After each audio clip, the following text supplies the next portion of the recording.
વિદ્યાર્થી મિત્રો, આ વિડીયોમાં શીખીશું ધોરણ 9 ગણિતનું મોસ્ટ આઈએમપી પ્રમેય ચેપ્ટર નંબર 9નો પ્રમેય 9.7. તો એકદમ ઇઝી પ્રમેય છે ને, એમ બહુ જ કહેવાય ને કે પૂછાય એવું પ્રમેય છે. વર્તુળના ચાપે કેન્દ્ર આગળ આંતરેલો ખૂણો તે ચાપે વર્તુળના બાકીના ભાગ પરના કોઈ પણ બિંદુ આગળ આંતરેલા ખૂણા કરતાં બમણો હોય છે. એમ કહેવા માંગે છે આર્યું કે ધારો કે આ વર્તુળ છે, આ એની ચાપ PQ રહી. હવે PQ O સાથે જે ખૂણો આંતરશે ને એ કોઈ ક્યાંય પણ આંતરશે. ધારો કે આ બિંદુ આગળ આંતરે ખૂણો કોઈ પણ, બરાબર. ધારો કે 30 આંતર્યો તો આની વેલ્યુ હશે 60.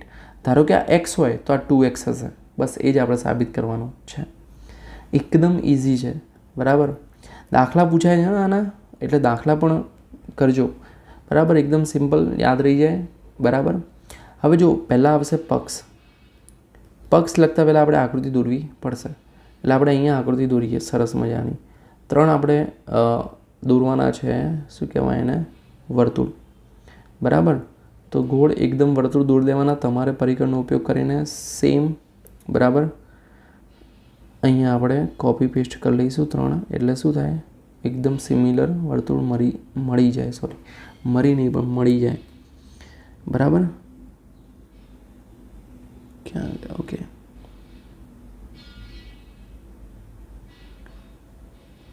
તો આપણે 3 વર્તુળ થઈ ગયા છે. હવે આપણે સમજીએ. તો આપણે કેન્દ્ર કયું લઈશું? O લઈશું, બરાબર. O કેન્દ્રવાળું વર્તુળ છે, એની ચાપ ધારો કે PQ. તો P, અહીંયા P અને અહીંયા Q, બરાબર. હવે PQ O આગળ ખૂણો અંતરશે, રાઈટ. POQ ખૂણો આવ્યો. આ કયો ખૂણો આવશે? POQ. હવે ધારો કે કોઈ બીજું બિંદુ A છે, તમારે ફૂટપટ્ટીનો એનો ઉપયોગ કરીને દોરવાની આકૃતિ, એટલે પરફેક્ટ આવશે. ત્યાં પણ ખૂણો અંતરશે. હવે આપણે સાબિત શું કરવું છે કે જે PAQ છે ને, અથવા POQ, તો POQ એ POQ કરતાં ડબલ હોય. તો આપણે લખી દઈએ પહેલાં કે ભાઈ વર્તુળનું ચાપ PQ એ કેન્દ્ર O આગળ ખૂણો POQ આંતરે છે, બરાબર. અને વર્તુળના જે આપણને આપેલું છે જે બાકીના ભાગ પર, તો વર્તુળના બાકીના ભાગ પરના બિંદુ A આગળ ખૂણો PAQ આંતરે છે. આ આપણો થઈ ગયો પક્ષ જે આપણને આપેલો છે. ફરી સમજી લઈએ કે ભાઈ વર્તુળનું જે વર્તુળ કયું? O કેન્દ્રવાળું, બરાબર. ઓકે. તો જો વર્તુળનું ચાપ PQ એ કેન્દ્ર O આગળ, એટલે કે કેન્દ્ર O આગળ આ ખૂણો આંતરો POQ, અને વર્તુળના બાકીના ભાગ, એટલે આ બાકીનો ભાગ છે, ત્યાં બિંદુ A આગળ શું આંતરે છે? PAQ. તો આપણે સાબિત શું કરવાનું છે? સાધ્યમાં શું આવશે? તો ખૂણો POQ એટલે કે આ ખૂણો બરાબર 2 ગુણ્યા ખૂણો PAQ. પક્ષ સાથે ખબર પડી. હજુ આકૃતિ પૂરી કરવાની બાકી છે, બરાબર. તો હવે સાબિતીમાં સૌથી પહેલાં લખીશું 3 વિકલ્પ છે, બરાબર. અહીંયા કેટલા વિકલ્પ છે? 3. તો લખીએ કે સાબિતી ચાપ PQ માટે આકૃતિ મુજબ કેટલા વિકલ્પ છે? 3 વિકલ્પ છે. તો પહેલો, ચાપ PQ લઘુ ચાપ છે. લઘુ ચાપ એટલે ભાઈ નાની ચાપ 180 કરતાં ઓછી ચાપ, બરાબર. તો આ લઘુ ચાપ છે. ખૂણો 180 અંશના કરતાં ઓછી એ લઘુ ચાપ. પછી બીજો, અહીંયા લઘુકોણ ને ગુરુકોણ નહીં, અલગ એ.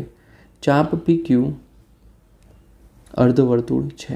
અર્ધવર્તુળ એટલે ફિટ 180, એને શું કહેવાશે? અર્ધવર્તુળ. તો ચલો બીજી આકૃતિમાં આપણે કેટલા લેવાના છે? અર્ધવર્તુળ લેવાનું છે. તો અર્ધવર્તુળ લઈ લીધું, બરાબર. ઓ ફરી શું આવશે? આપણે OAQ PAQ દોરવા પડશે. તો જો હવે અહીંયા ક્યાંય બિંદુ એ છે, બરાબર, તો આપણે જોડી દઈએ એ. ઓકે. હવે ત્રીજું શું છે? વિકલ્પ ચાપ PQ ગુરુ ચાપ છે. ગુરુ ચાપ છે. ગુરુ ચાપ મતલબ ધારો કે PQ અહીંયા હોય, બરાબર, P અહીંયા, આ PQ નામ આપી દઈશું. ઓકે, PQ અહીંયા છે, O વર્તુળનું કેન્દ્ર છે, તો POQ બરાબર, POQ. હવે આ જે ખૂણો છે ને, આ બન્યો, એ આપણે શું છે ખબર છે? આ જે ખૂણો એ POQ આર્યો લેવાનો, આપણે અંદરવાળો નહીં, બરાબર. હવે કોઈ બિંદુ એ છે તો એની આગળ શું અંતર છે? PAQ. તો આ આકૃતિ તમારે આવી રીતે દોરવાની રહેશે. ઓકે, આટલી ખબર પડી ગઈ? સમજી ગયા? આટલું સિમ્પલ 3 આકૃતિમાં. હજુ આગળથી બાકી છે થોડી. તો શું છે કે ભાઈ એને કેન્દ્ર O સાથે જોડી B સુધી લંબાવીએ. બરાબર, તો ચલો લંબાવીએ. શેમાંથી? એને કેન્દ્ર O સાથે જોડવાનું છે ને પછી B સુધી લંબાવવાનું છે. તો લંબાવી દઈએ આપણે. બરાબર, અહીંયા નામ આપી દઈએ ક્યાંક બિંદુ B. સેમ વે અહીંયા B નામ આપીશું. સેમ રીતે અહીંયા પણ B નામ આપી દઈશું. હવે આપણી આકૃતિ કમ્પ્લીટ પૂરી થાય છે. બરાબર. હવે જો ખૂણો BOQ સમજો. ખૂણો BOQ, જે BOQ છે આ દેખાય તમને? BOQ.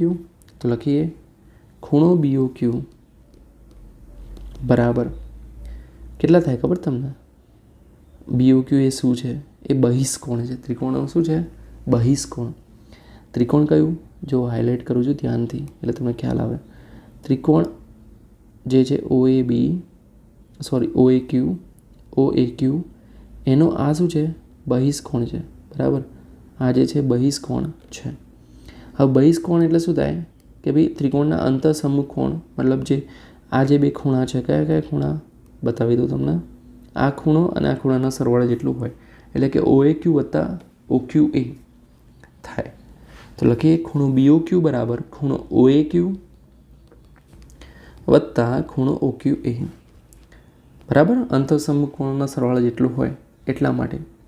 હવે OA એટલે કે આ OA અને આ OQ એ બંને ત્રિજ્યા છે અને બંને સમાન છે, રાઈટ.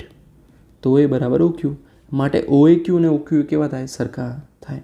તો લખી દે ખૂણો OAQ બરાબર ખૂણો OQA. આ ક્યાંક લખવું તો લખી દેજો ભાઈ. બહિષ્કોણ છે ત્રિકોણનો એટલા માટે અંતઃસમુખ કોણના સરવાળે જેટલો હોય એટલા માટે આપણે આવું લખ્યું. હવે OAQ બરાબર શું થશે? OQA. બરાબર, તો માટે તેથી ખૂણો BOQ બરાબર શું થશે? 2 ગુણ્યા ખૂણો OAQ. સિમ્પલ. આના સમીકરણ એક કહી દઈએ કારણ કે હું OQની જગ્યાએ OAQ મૂક્યું એટલે 2 વાર થઈ જશે. સેમ વેમાં ખૂણો BOP એટલે શું થશે? 2 ગુણ્યા ખૂણો OAP. તો BOP બરાબર 2 ગુણ્યા ખૂણો OAP. આના નામ આપી દઈએ સમીકરણ નંબર 2. કેવી રીતે આવી સમજાવી દઉં?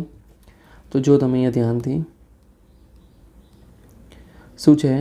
ત્રિકોણ OAPમાં આ શું થશે? બહિષ્કોણ થશે. બરાબર, ત્રિકોણનો તો મતલબ જે અંતઃસમુખ કોણ એટલે એના સામેના 2 ખૂણા હોય ને એ અંતઃસમુખ કોણ કહેવાય. તો ખૂણો OAP વત્તા ખૂણો OPA સરખા, બંનેનો સરવાળે જેટલો શું થશે? BOP. હવે આ બંને બાજુ કેવી છે? સરખી, કારણ કે ત્રિજ્યા છે. માટે શું થશે?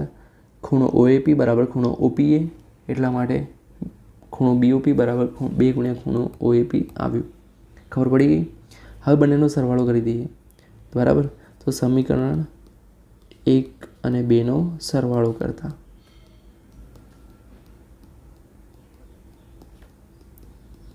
શું આવશે?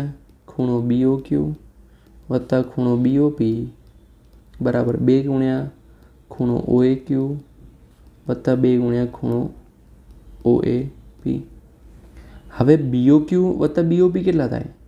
તો BOP વત્તા BOQ થશે ખૂણો POQ. તો ખૂણો POQ હવે અહીંયા 2 બહાર નીકાળી દઈએ તો કૌંસમાં શું આવશે? ખૂણો OAQ વત્તા ખૂણો OAP. હવે OAQ વત્તા OAP કેટલા થાય? તો OAQ અને OAP એટલે શું થશે? ખૂણો PAQ. તો લખી દઈએ ખૂણો POQ બરાબર 2 ગુણ્યા ખૂણો PAQ. તો વિદ્યાર્થી મિત્રો, જે આપણે સાબિત કરવાનું હતું એ સાબિત થઈ ગયું છે. હવે ખાલી તમારે વિકલ્પ 3 માટે જે ગુરુચાપ છે, બરાબર ને, PQ એ ગુરુચાપ છે. ગુરુચાપ એટલે અહીંયાથી અહીંયા સુધીની છે ચાપ, બરાબર. ઉપરની આ ચાપ નથી. PQ એ શું છે? અહીંયાથી આમ. તો આમાં વિકલ્પ 3 માટે તમારે થોડું એક્સ્ટ્રા લખવાનું છે કે વિકલ્પ 3 માટે PQ એ ગુરુચાપ છે. PQ એ શું છે? ગુરુચાપ છે. તો જે માટે શું આવશે? વિપરીત કોણ. કયો? વિપરીત કોણ POQ બરાબર અહીંયા POQ જે POQ છે ખૂણો POQ બરાબર 2 ગુણ્યા PAQ થાય, ખૂણો PAQ થાય, બરાબર. તો જે POQ આપણે કન્ફ્યુઝન ના થાય કે ભાઈ આ ખૂણાની વાત કરી છે કે આ ખૂણાની, એટલા માટે POQનો વિપરીત કોણ લઈ લીધો, એટલે કે આને વિપરીત કોણ કહી દીધો, એટલે તમને ખ્યાલ રહે. ઓકે, વિપરીત કોણ એટલે તો ખબર છે ને, 360 બાદ કરીએ વિપરીત કોણ મળે, બરાબર. તો વિદ્યાર્થી મિત્રો, આ પ્રમેય આપણો અહીંયા સાબિત થાય છે અને અહીંયા પૂરું થાય છે. આઈ એમ શ્યોર તમને આવડી ગયો હશે. જો નથી આવડ્યું તો ફરી જુઓ અને જાતે મોઢે લખો.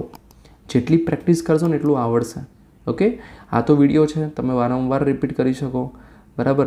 રિયલમાં સર ભણાવતા તો તમે ફરી એમ વારંવાર ના કહેજો સર રિપીટ. અહીંયા તો જેટલી વાર કરવું એટલી વાર કરી શકો. તો એટલે તૈયાર કરી દો, બરાબર. અને ડિસ્ક્રિપ્શનમાં તમને આવા જ પ્રમેયનો વિડીયો મળી જશે, તો જોઈ લેજો.